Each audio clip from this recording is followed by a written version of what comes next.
চলছে আমেরিকা ইরাকের ভয়াবহ যুদ্ধ। ইরাকের চট্টগ্রামের এক সাধারণ শিক্ষক তার ছাত্রছাত্রী হত্যার প্রতিশোধ নিতে হয়ে ওঠে অতি ভয়ঙ্কর এক মুসলিম স্নাইপার, যার প্রতিটি শট কেবল আঘাত হানত আমেরিকান আর্মিদের মাথায়। তোমাদের কাছে আজকে আমার একটাই অনুরোধ, সম্পূর্ণ মুভির কাহিনী ভালো করে বুঝতে এবং পুরো ভিডিওর মজা পেতে প্লিজ ভিডিওটি শেষ পর্যন্ত দেখো, কারণ এই মুভির প্রতিটা প্লট এবং একদম শেষে যে মারাত্মক টুইস্ট আছে তা তোমাকে থ্রিল করে দেওয়ার জন্য যথেষ্ট। কিভাবে সে একজন সাধারণ শিক্ষক থেকে হয়ে উঠল অতি মারাত্মক স্নাইপার, সেটা জানতে হলে তোমাদের দেখতে হবে আজকের পুরো ভিডিও। পুরো ভিডিওটি দেখলে তুমি অবাক হয়ে যাবে যে এই স্নাইপার কি মারাত্মক জিনিস। মুভিটি শুরু হয় 2007 সালে, যখন ইরাকের সাথে আমেরিকার যুদ্ধের সমাপ্তি হয়। কিন্তু তা সত্ত্বেও আমেরিকা তাদের দুটি স্নাইপার ইরাকে পাঠায়, কারণ আমেরিকার একটি কোম্পানি ইরাকে পাইপলাইন তৈরি করছিল। যুদ্ধ শেষ হয়ে গেলেও শত্রু দেশে আমেরিকান শ্রমিকরা নিরাপদ ছিল না, কারণ এখানে একজন স্নাইপার এখনো আমেরিকান শ্রমিকদের হত্যা করে চলেছিল। তাই সার্জেন্ট ম্যাথিউসকে এখানে পাঠানো হয়েছিল। তাদের কাজ ছিল যারা পাইপলাইনে কর্মরত মানুষকে হত্যা করে তাদেরকে প্রতিহত করা। দুজনেই প্রচন্ড রোদে পাথরের মধ্যে লুকিয়েছিল এবং পাইপলাইনের দিকে নজর রাখছিল যে এখানে কোনো শত্রু আছে কিনা। দুজনেই লুকিয়ে লুকিয়ে কাজ করছিল।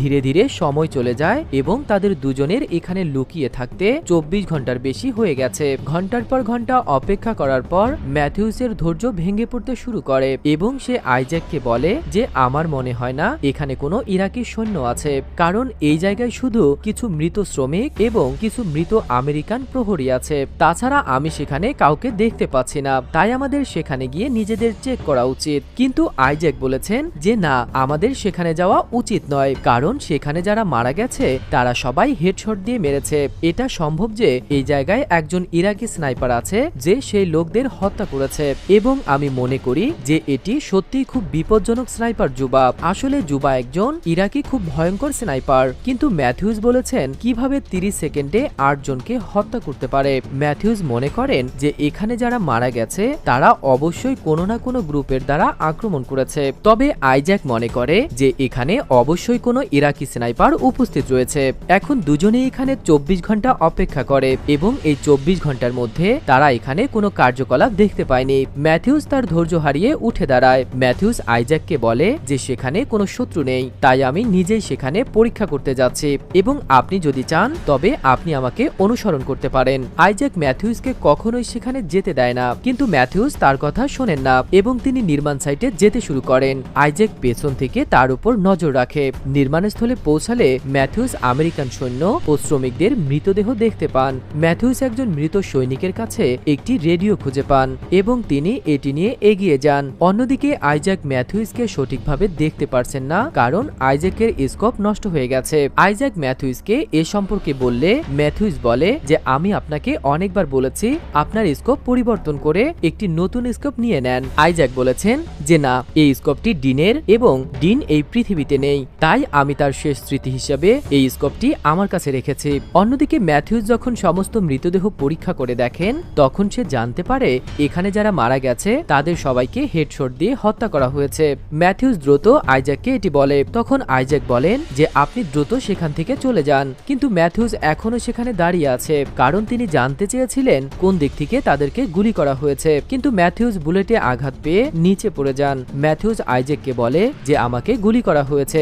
কথা শুনে আইজ্যাক তার দিকে ছুটে আসে। স্নাইপারও আইজ্যাকের দিকে গুলি চালায়, কিন্তু আইজ্যাক গুলি থেকে বাঁচতে জিগজ্যাগ অবস্থায় দাঁড়ায়। আইজ্যাক ম্যাথিউসের কাছে পৌঁছায়, কিন্তু তারপর একটি বুলেট তার পায়ে আঘাত করে, যার কারণে সে আহত হয়। সেই স্নাইপারের হাত থেকে বাঁচতে আইজ্যাক দেয়ালের আড়ালে লুকিয়ে থাকে যাতে সে তাকে দেখতে না পারে। ইতিমধ্যে ম্যাথিউস ব্যথায় ভুগছিলেন এবং তিনি আইজ্যাককে ব্যাসের সাথে যোগাযোগ করতে এবং ব্যাকআপ ও উদ্ধারকারী দলকে কল করতে বলেন। এখানে আইজ্যাকের পায়ে গুলি করা হয়েছিল, তাই তিনি তার ক্ষত স্থানে একটি ব্যান্ডেজ বেঁধেছিলেন যাতে নিচে পড়া রক্ত বন্ধ করা যায়। এরপরে সে ব্যাগ থেকে রেডিওটি বের করে এবং তার ঘাঁটির সাথে যোগাযোগ করার চেষ্টা করে যাতে সে সাহায্যের জন্য কল করতে পারে। কিন্তু রেডিওর অ্যান্টেনা নষ্ট হয়ে যাওয়ায় রেডিওর কোনো ফ্রিকোয়েন্সি নেই। সেই স্নাইপার ইচ্ছাকৃতভাবে অ্যান্টেনাকে লক্ষ্যবস্তু করেছিলেন যাতে সে তার ঘাঁটির সাথে যোগাযোগ করতে না পারে। অন্যদিকে আমরা দেখতে পাই যে ম্যাথিউস এখনো জীবিত এবং তিনি তার রাইফেল পর্যন্ত পৌঁছানোর চেষ্টা করছেন, কিন্তু আইজ্যাক তাকে নড়াচড়া করতে না বলেন, অন্যথায় স্নাইপার তাকে গুলি করবে। আইজ্যাক দেয়ালে একটি গর্ত করে এবং সেখানে তার স্কোপ রাখে যাতে সে স্নাইপার দেখতে পায়। এরপরে তিনি তার পা থেকে গুলি বের করতে শুরু করেন। এতে সে অনেক ব্যথা অনুভব করে কিন্তু গুলি বের করে ফেলে। এখন ব্যথার কারণে আইজ্যাক এখানে অজ্ঞান হয়ে পড়ে। কিছুক্ষণ পর যখন তার জ্ঞান ফিরে আসে তখন সে রেডিওতে কিছু আওয়াজ শুনতে পায়। আইজ্যাক অনুভব করেন যে ঘাঁটির লোকেরা তার সাথে যোগাযোগ করার চেষ্টা করছে, তাই সে তাদের নাম বলে এবং বলে যে আমাদের গুলি করা হয়েছে, তাই আমাদের সাহায্য দরকার। ওই লোকেরা সেখান থেকে বলে যে আমরা আপনাকে দেখতে পারছি না, তাই আপনি আপনার সঠিক অবস্থান আমাদের জানান, না হলে আপনি যেখানে আছেন সেখান থেকে দাঁড়িয়ে গুলি চালান, তবেই আমরা আপনার কাছে এসে আপনাকে বাঁচাবো। তাদের কথা শুনে আইজ্যাক একটু চিন্তিত হয়ে পড়ে, যার কারণে সে লোকটিকে সন্দেহ করতে শুরু করে এবং লোকটি আইজ্যাক যা চায় তাই করার চেষ্টা করছে। আইজ্যাক লক্ষ্য করেছেন যে লোকটির উচ্চারণটি মোটেও আমেরিকানদের মতো শোনাচ্ছে না, তাই সে বুঝতে পারে যে সে একই স্নাইপার যে তাদের গুলি করেছিল। স্নাইপার এখন তাকেও হত্যা করতে চায়, তাই সে তার সঠিক অবস্থান জানতে চাইছে। আসলে স্নাইপার আইজ্যাকের রেডিওর ফ্রিকোয়েন্সি পেয়েছিল, যার কারণে সে তার সাথে কথা বলতে পারে। আইজ্যাক বলে যে আমি জানি না তুমি কে। এই কথা শুনে সে বলে আমি জানতাম তুমি আমাকে চিনবে, তাই আপনি যদি এখানে বেঁচে থাকতে চান এবং আপনি যদি আপনার সঙ্গীকেও জীবিত দেখতে চান তাহলে আপনি আমার সাথে কথা বলতে থাকুন। স্নাইপার আইজ্যাককে কিছু ব্যক্তিগত প্রশ্ন জিজ্ঞাসা করে, যেমন সে কিভাবে একজন স্নাইপার হয়ে উঠল এবং কারা তার পরিবারের সদস্য। স্নাইপার আইজ্যাক সম্পর্কে সমস্ত জিনিস জানতে শুরু করে। আইজ্যাক তাকে এসব কথা এজন্যই বলে যাতে সে তাকে তার আলোচনায় ব্যস্ত রাখতে পারে। আইজ্যাক তার স্নাইপারের অবস্থান জানতে তার স্কোপ ব্যবহার করে। আইজ্যাক স্নাইপারের দিকে তাকায় এবং মাটিতে একটি মানচিত্র তৈরি করে এবং ভাবে যে এই স্নাইপারটি কোথায় হতে পারে। আইজ্যাক স্নাইপারকে জিজ্ঞেস করে সে কে। তিনি বলেছেন যে আমি এখানে একজন বেসামরিক নাগরিক এবং আমি শুধু আমার দেশকে বাঁচানোর চেষ্টা করছি। আইজ্যাক বলে যে আপনি কেন এমন করছেন? এখানে যুদ্ধ এখন শেষ। আপনি এখানে যত লোককে হত্যা করেছেন তারা সবাই নিরীহ লোক ছিল, কারণ তারা কেবল পাইপলাইনের কাজ করছিল এবং সেই পাইপলাইনটি নির্মাণের পরে কেবল ইরাকি সরকার এতে লাভবান হবে। কিন্তু আপনি এখানে কর্মরত লোকদের হত্যা করে সবকিছু নষ্ট করছেন এবং আপনি নিজেকে ইরাকি বলছেন। এই কথা শুনে লোকটি হাসতে শুরু করে এবং বলে যে কোনো যুদ্ধ শেষ হয়নি, যুদ্ধ শেষ হয়েছে শুধুমাত্র আপনাদের জন্য, যুদ্ধ এখনো আমাদের মতো মানুষদের জন্য শেষ হয়নি। আপনি কি মনে করেন এই সমস্ত টাকা কি ইরাকি সরকারের কাছে যাবে? এটি কিছুতেই হবে না, বরং সমস্ত টাকা আমেরিকান সরকারের কাছে যাবে। আইজ্যাক এখানে একজন সৈনিকের সাথে একটি রেডিও দেখে, তাই সে স্নাইপারকে অপেক্ষা করে এবং রেডিও নেয়ার চেষ্টা করে, কিন্তু সেই স্নাইপার বলে যে আমার সাথে কথা বলতে থাকো, না হলে আমি ম্যাথিউসকে মেরে ফেলবো। এই কথা শুনে আইজ্যাক বলে ম্যাথিউসের নাম জানলে কি করে? তখন স্নাইপার বলে যে আমি এটাও জানি যে আপনি কতজনকে হত্যা করেছেন এবং যদি আমি আজ ম্যাথিউসকে হত্যা করি তবে এটি হবে দ্বিতীয় ব্যক্তি যে আপনার ভুলের কারণে নিহত হবে, কারণ আপনার ভুলের কারণে আগেও ডিন নামে একজন মারা গেছে। আসলে ডিন আইজ্যাকের ভুলের কারণে মারা গিয়েছিল, কারণ আইজ্যাক টার্গেট মিস করেছিল, যার কারণে গুলি ডিনের শরীরে লেগেছিল এবং সে মারা গিয়েছিল। স্নাইপারের কথা শুনে আইজ্যাক বেশ অবাক হয় এবং ভাবে যে সে এইসব জানলো কিভাবে। আইজ্যাক খুব তৃষ্ণার্ত ছিল, তাই সে তার বোতল বের করে পানি পান করতে চেয়েছিল, কিন্তু বোতলটি খালি, কারণ বোতলের মাঝখানে স্নাইপার গুলি করেছিল।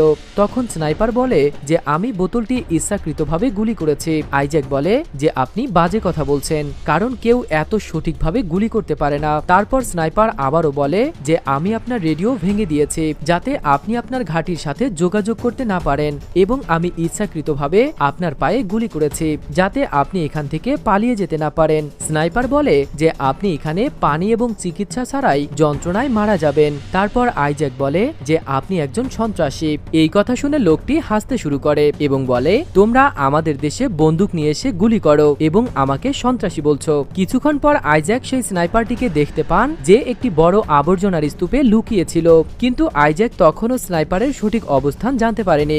একটানা 24 ঘন্টা সেই আবর্জনার স্তূপে লুকিয়ে থাকা এবং একটি নিখুঁত লক্ষ্য নিয়ে বসে থাকা, এই কাজ একমাত্র জুবাই করতে পারে। তখন আইজ্যাক বলে তুমি কি জুবা? কিছুক্ষণ পর এখানে ধুলো বাতাস বইতে শুরু করে। আইজ্যাক সেই জিনিসটির সুযোগ নেয় এবং দ্রুত একজন মৃত সৈনিকের কাছে আসে।